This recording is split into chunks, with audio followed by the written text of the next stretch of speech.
This is Mike with the 21 Report, behind the scenes in Orlando, Florida for the 21 Convention 10-year anniversary.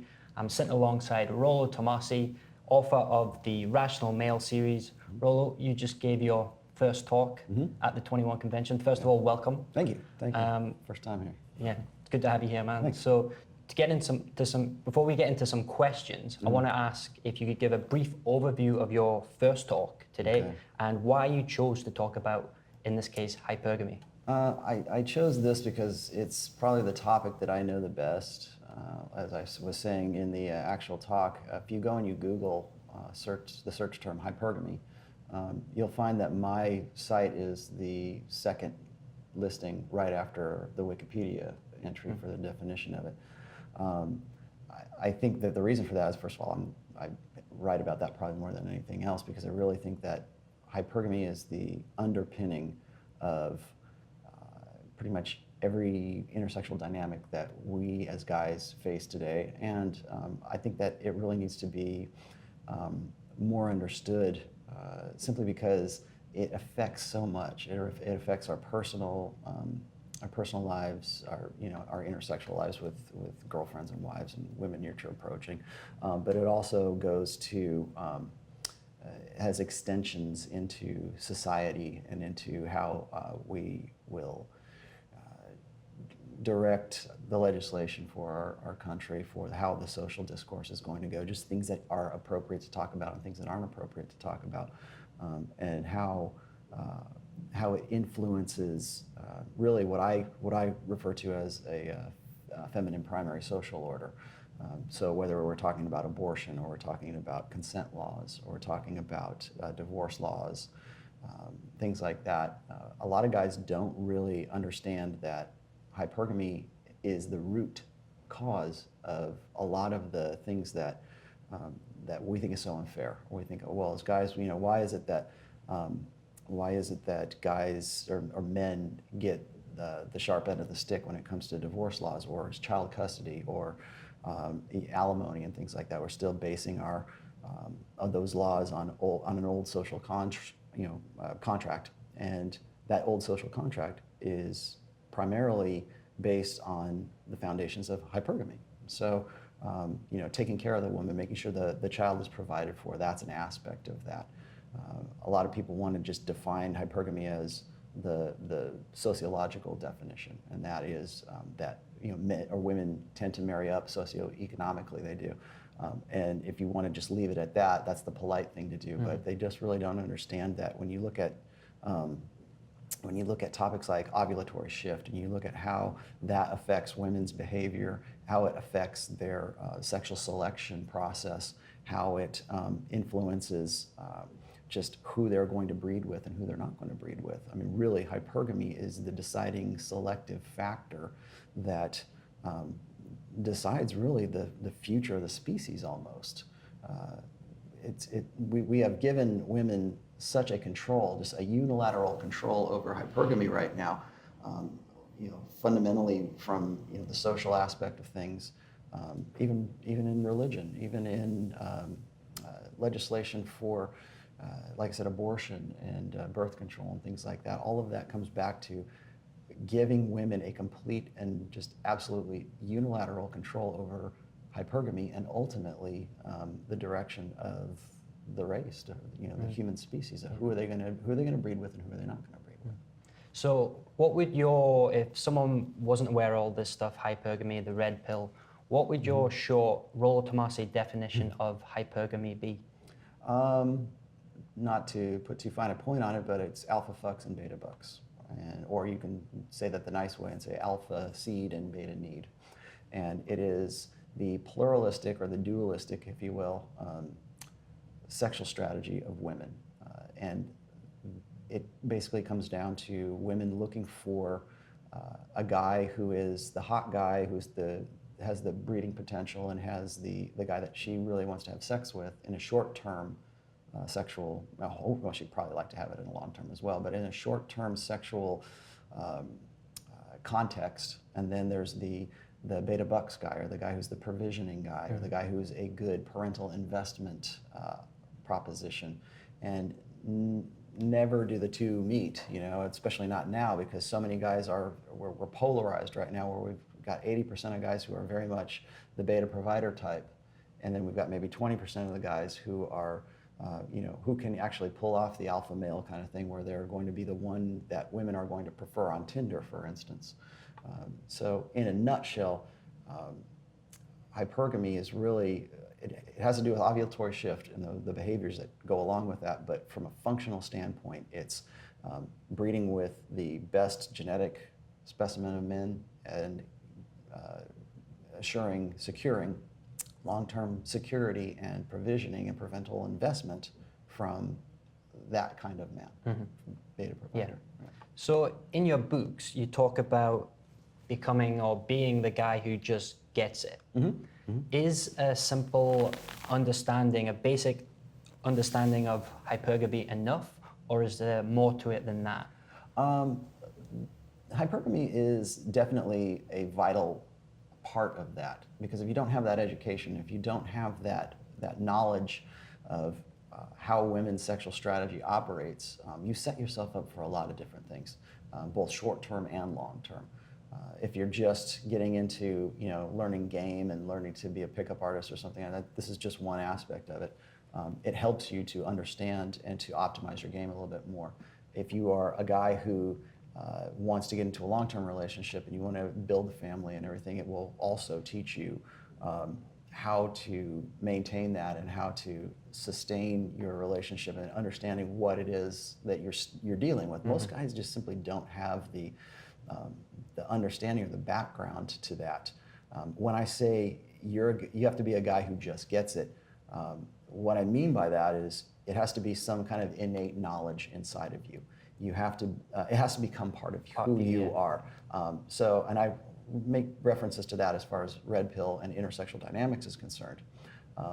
But that has to come from inside of you. It has to be who you are. So your innate reflexive responses are based on the things you already know about hypergamy, or the things that you know about game, or the things that you know about red pill, intersexual dynamics, and your expression of that comes organically and naturally, and it's not an act. I mean, so many guys think that, oh well, this stuff is just, you're just learning how to speak scripts, and you're just learning rote memorization, pretty much is what it is.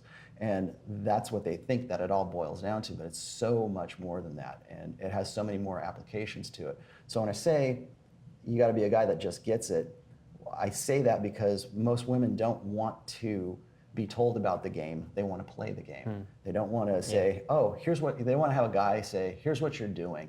I know what you're doing, and I'm gonna let you in on what you're doing, and I'm gonna appeal to you in such a way that I think you're reasonable enough to understand this.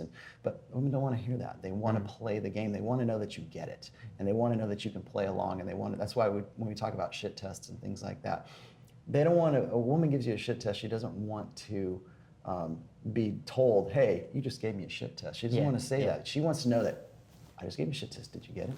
And there's that sort of natural, organic give and take, and that's what I mean by just getting it. Because a guy that needs to be told how to be masculine needs to be told about shit tests, needs to be told about the game that he's been playing in, and God forbid a woman is the one that has to explain it to him.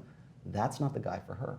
That's the guy that she's just like, okay, he doesn't get it, and either she puts up with it and deals with it and gets frustrated by it, or the guy gets it and she's good to go. So towards the end of your talk, Rollo, you mentioned that there are some ways that you can make hypergamy work for you as a man. Could you expand on that? Maybe some of the strategies or tactics guys can use? That's funny. I was just answering some questions after the talk about that with these guys. The first thing to remember is you got to sort of split it up into two different aspects. The first is what's the single guy going to do with this, and what's the married guy going to do with this, or the guy in the long-term relationship. A lot of people will say just simply don't get married, or simply don't entertain any long-term relationship aspirations. And while I understand the logic behind that, it's not really practical, not in the long term. So you have to really look at hypergamy from two different standpoints. One is well, like I said, the single guy and the married guy, but also where is that woman in her stage of life? And in preventive medicine, I sort of lay that out from girls who are like, say, 15 all the way up to women who are 50, and where they are and what their priorities are for men according to their hypergamy at those different states in their lives. So you got a girl who's between, say, 20 years old and 24 years old. Her priorities are going to be a whole lot different than when they're going to be, 28 to 32 years old. And so understanding that is, I think, the first most vital part for any guy, whether you're single or you're married, is understand what is coming up and where your wife or your girlfriend or the girl you just met, or even maybe your female boss, or your mom or your sister or whatever, where they are in their life and what is it about their period or their phase of life that is influencing them, that prioritize what is, like when women get to be 29 to 32 years old, that's when we get these complaints about, where are all the nice guys? And I constantly read articles about women saying, oh, there used to be so many nice guys who were around for me, and now I'm sexually invisible. Or then they'll complain and say, guys are just these adolescent kidults, and they want to extend their adolescence, and they don't want to have anything serious. And whereas before, probably in their 20s, you probably met plenty of beta guys who really wanted to be serious, and they really wanted to get together with them. But now those guys are gone, and she is past her, what we call the wall, but she is past her capacity to be sexually competitive. Now, all of that I've just described finds its roots in hypergamy. So again, we're talking about the alpha fucks and the beta bucks side of things. So you've got, let's say the girl who's 20 to 24 years old, she's going to be more looking for, the hot guy that she wants to have sex with and have fun, no strings attached. And it's her party years, it's her college. She's going to go to these parties, she's going to go do, all this stuff. And those are going to be her indiscretions that she's going to say, oh, I was so crazy when I was in my college years, to the nice beta guy that she wants to get with when she's 32 years old. And so, the understanding the timeline is vitally imperative. Now, in the short term, also understanding where a woman is in her ovulatory shift phase. So if you've got a woman who is hot and ready to go, it's, she's dressed up nice. There's certain cues that women will give off. They'll dress in a different way. They'll speak to you in a different way. They're more flirtatious. They have a lower, what we call this husky or sexy voice, and they don't really even realize that they're doing it. And they will pre-plan in the back of their hindbrains. They will say, well, we're going to go have a girls' night out on such and such a night. And I will guarantee you that almost every time that they plan that, it will be for the majority of those girls in that group will be in their highest proliferative phase. Now, then there's the luteal phase, of course, which is when women are looking more for the comfort and the rapport and familiarity and all these really oxytocin-based feelings of trust, and that's usually when they lean back on their beta orbiters and they say, they're crying on the shoulder, and you end up becoming the phone friend, or as we call the emotional tampon. And so, in that respect, it's really important that you understand, from a month-to-month basis, and then a year-to-year basis, and then a lifetime basis. So, understanding the fundamentals of hypergamy and how that affects the short-term and the long-term, I think there's so many different applications for that. Even one that's completely unrelated to dealing with a woman, that you're familiar with or that you're approaching or whatever. If you've got a female boss and you know what her stage of ovulation is, or where she is in her cycle, you can plan ahead for that. You know that she's going to be really bitchy in one week, and she's going to be really hot to go on another, and she's going to be down and depressed on another. And is it always like that? No. Can women control that? Yes, they can. But we're in a society right now where we excuse women of that. We completely say, don't worry, you're a woman. It's completely excusable. We don't worry about that kind of stuff.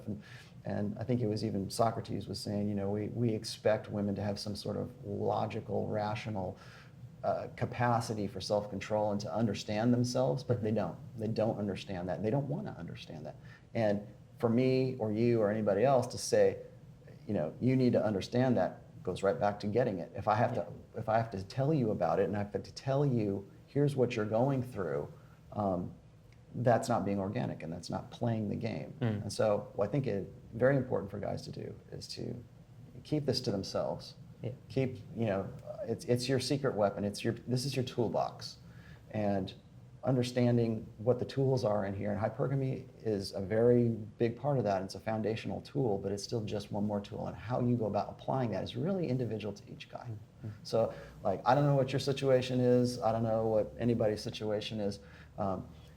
But it's not going to be what I'm going through. It's not going to be what you're going through. And so you can, that's the beauty of the Rational Male, I think, is that you can take this and you can apply it to your own context. Absolutely. And again, what you do with that is really up to you. So this has been your first ever time speaking at the 21 convention. Really interested in your thoughts on the event. What's your experience been like so far? Oh, so far it's been fantastic. I think viewers are probably going to see this, or they're going to see the two speeches that I do, but they don't understand the stuff that goes on behind the scenes here. And there's so much more going on at this. And like I said, this is my first time here, so I can't really speak to older prior ones. But there's so much else that's going on. We have meet and greets. I spent close to 3 hours in the hotel bar here just answering questions and just talking to guys, and just that interaction, the network. I need that stuff. I really do, because it gives me material and it gives me like things to think about. And like, for instance, everything that's in positive masculinity, I'd say the first quarter of the book to almost third of the book is all dedicated to red pill parenting. And that came as a discussion that I had with guys completely off the scene when I was doing the Man in Demand conference. And they would say, when my kids or my boys get to be 14 or 15, I'm going to give them this book, and it's going to change their life, because I don't want them to have to go through the kind of shit that I had to go through. And so meeting up with guys like that, that's a perfect example. Is like when I'm meeting people one-on-one, it inspires me and it gives me ideas, and I go, you know what, just like what we're talking about. That's another application for it. That's another application for the red pill, is helping guys who are married, helping guys who are parents, and they want to make sure that their son doesn't go through the horrible divorce and the horrible situation that they went through.